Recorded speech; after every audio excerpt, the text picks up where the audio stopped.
Hello friends, स्वागत है आपका अपने यूट्यूब चैनल मैथ मंत्रा क्लासेस में। दोस्तों, मेरा नाम है गौतम कुमार। तो आज हम लोग वर्ग स्टार्ट करेंगे। वीडियो स्टार्ट करने से पहले आपसे गुजारिश है कि यदि हमारे चैनल पर आप नए हैं और हमारे चैनल को अभी तक सब्सक्राइब नहीं किया है तो प्लीज कर लीजिए। चलिए आज का वीडियो देखते हैं। पढ़ने वाले हैं वर्ग। वर्ग में बतलाए थे कि जब किसी के पी पावर स्क्वायर 2 हो, ठीक है, इसको क्या कहते हैं? इसको कहते हैं वर्ग है। ठीक है दोस्तों, इसको क्या कहते हैं? ये वर्ग है जब किसी के पावर में 2 हो, यानी घात 2 हो। ठीक है, अब आप समझिए कि इसको क्या कहते हैं? पावर कहते हैं, लेकिन इसमें जो रहता है इसको क्या कहते हैं? तो इसको आधार कहते हैं। यानी आपको बतला दूं कि जैसे हम लिख दिए कि 2 के पावर में 2, कोई जरूरी नहीं कि 2 के पावर ही 2 हो, अदर भी हो सकता है। तो इसको कहते हैं पावर, यानी कह देते हैं घात। ठीक है दोस्तों, और इसको कह देते हैं आधार। ठीक है,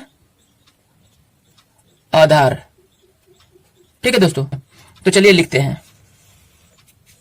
सबसे पहले लिखेंगे कि 1 के पावर होता कितना है। तो कहिएगा कि 1 के पावर होता है 1। एक बात और समझ लीजिए, पावर के मतलब होता है कि जब किसी की भी पावर हो, यानी हम लिख दिए थे यहाँ पर कि 2 के पावर 2, यानी मतलब कहने का हुआ कि 2 गुणा में 2, यानी 2 बार 2 लिखाएगा। जैसे 3 होता है किसी के पावर में, तो उसको क्या लिखते हैं? 3 बार लिखेंगे। लेकिन अभी स्क्वायर पढ़ रहे हैं, यानी वर्ग पढ़ रहे हैं, तो 2 होगा। यानी जितना संख्या नीचे आधार जितना होगा वो 2 बार लिखाएगा। 5 होगा तो 5 गुणा 5, अगर 6 होगा तो 6 गुणा 6, तो गुणा करेंगे वहीं आपका आंसर आएगा। तो जैसे 1 से गुणा करेंगे तो 1 ही आएगा। इसी प्रकार 2 के वर्ग कितना हो जाएगा? तो कहिएगा 4 हो जाता है। इसी प्रकार 3 का, तो 3 का होता है 9। इसी प्रकार आगे पढ़ेंगे तो 4 के हो जाता है 16। इसी प्रकार 5 का, तो 5 का होता है 25। अब आप समझिए, अब इतना का वर्गमूल भी निकालते हैं तो इसका वर्गमूल कौन सा हो जाएगा? वर्गमूल पिछला क्लास पढ़े थे ना कि 4 का वर्गमूल 2 होता है। इसी प्रकार 9 का वर्गमूल 3 होता था, और 16 का वर्गमूल 4, और 25 का वर्गमूल 5। तो एक दूसरे के कहा जाए तो अपोजिट है ना। इसी प्रकार हम कहेंगे कि 6 का स्क्वायर कितना होता है? तो कहिएगा कि 36 हो जाता है। और 7 का स्क्वायर कितना होता है? तो वो कहिएगा 49 हो जाता है। 8 के आपको ख्याल करना पड़ेगा, ठीक है दोस्तों, 64 होता है। और 9 का 81 होता है। और 10 का पढ़िएगा स्क्वायर तो हो जाता है 100, यानी 100 हो जाता है। और 11 का स्क्वायर कितना होता है? तो 121 होता है। इसी प्रकार 12 का स्क्वायर पढ़ेंगे कितना होता है? तो 144 होता है। और इसी प्रकार 13 के स्क्वायर पढ़ेंगे तो वो हो जाता है 169 हो जाता है। और इसी प्रकार 14 के स्क्वायर पढ़ेंगे तो वो हो जाता है 196 हो जाता है। इसी प्रकार 15 का स्क्वायर जब पढ़ेंगे तो उतना कितना होता है? 225 हो जाता है। ठीक है दोस्तों, इसी प्रकार 16 के वर्गमूल पढ़ेंगे 256 हो जाता है। ठीक है दोस्तों, आपको दिख रहा है? चलिए आगे बढ़ते हैं। इसी प्रकार हो जाएगा आपको 17 के स्क्वायर, है ना जी। 17 के स्क्वायर होता है 289। और इसके बाद लिखेंगे 18 के स्क्वायर। ठीक है दोस्तों, तो 18 का स्क्वायर होता है 324। इसी प्रकार लिखेंगे कि 19 के स्क्वायर। ठीक है दोस्तों, तो होता है 361। इसी प्रकार लिखेंगे कि 20 का स्क्वायर कितना होता है? तो आप लोग जानते हैं 20 20 400 होता है।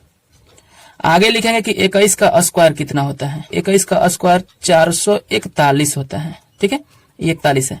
इसी प्रकार 22 का वर्गमूल कितना होता है? तो 22 का वर्गमूल हो जाता है, सॉरी वर्गमूल नहीं, वर्ग होता है ना, 484 होता है। इसी प्रकार 23 का आगे लिखेंगे।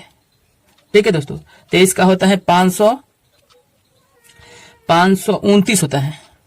ठीक है, और आगे लिखेंगे कि 24 का स्क्वायर कितना होता है? 24 का होता है 576 होता है। और 25 का स्क्वायर कितना होता है? 25 का 625 होता है। इसी प्रकार आगे बढ़ेंगे तो 27 का स्क्वायर कितना होता है? 27 का होता है 729 होता है। और आगे लिखेंगे 28 का स्क्वायर कितना होता है? ठीक है दोस्तों, तो 28 का होता है 784 होता है। और यहाँ पर लिखेंगे 29 का स्क्वायर कितना होता है? 841 होता है। ठीक है, 841। और 30 का स्क्वायर 33 के 900 हो जाएगा। ठीक है, आगे बढ़ेंगे। अगला लिखेंगे कि 31 का स्क्वायर कितना होता है? ठीक है दोस्तों, तो 31 का स्क्वायर होता है 961। ठीक है, और यहाँ पर लिखेंगे 32 का स्क्वायर कितना होता है? लगभग 35 तक लिखवाएंगे। ठीक है दोस्तों, आप लोग ख्याल कर लीजिएगा। अगर इतना ख्याल कर लेते हैं, आपको याद करने का तरीका मैं बता देता हूं कि आपको 2, 3, 4 बार हो सके तो आप देख करके लिखे, फिर इसको बिना देखे हुए लिखने का प्रयास करें, तो आपको जल्दी ख्याल हो जाएगा। रटने से ख्याल नहीं होगा, ठीक है दोस्तों। आप जितना भी रटा मारिएगा, 1 बार मारिएगा, 2 बार मारिएगा, हाँ दिमाग पे चढ़ेगा, फिर कुछ दिन बाद आप भूल जाएंगे। और इसको लिखते रहेंगे ना तो आप भूलने का चांस बहुत कम हो जाएगा। चलिए, 32 का स्क्वायर कितना होता है? 1024 होता है। इसके बाद 33 के स्क्वायर कितना होता है? तो 33 के कहिएगा तो हो जाएगा 1089 होता है। इसके बाद 34 है ना, 34 का स्क्वायर कितना होता है? तो 34 का स्क्वायर होता है 1156 होता है। और 35 का स्क्वायर कितना होता है? ठीक है दोस्तों, 35 का स्क्वायर होता है 1225 होता है, 1225। ठीक है दोस्तों, लगभग इतना तक ख्याल कर लीजिएगा। अब ज्यादा लिखने का तो बहुत सारे लिखा जाएगा, लेकिन इतना अगर ख्याल कर लेते हैं तो आपको मैथ बनाने में बहुत इजी हो जाएगा। आपको मैथ जल्दी से गुणा आप कर पाएंगे, है ना दोस्तों। तो वीडियो आपको कैसी लगी आप कमेंट करके बताएं। अगर कुछ कमी हो तो भी कमेंट करें, है ना जी। और वीडियो को यहीं समाप्त करते हैं। यदि हमारे चैनल पर आप नए हैं तो सब्सक्राइब कर लीजिएगा, अपने दोस्तों के साथ शेयर कर दीजिए, इस तरीके के मौका उठा सके, है ना। तो चलिए, आज के लिए इतना ही, फिर मिलेंगे अगले दिन। Good bye.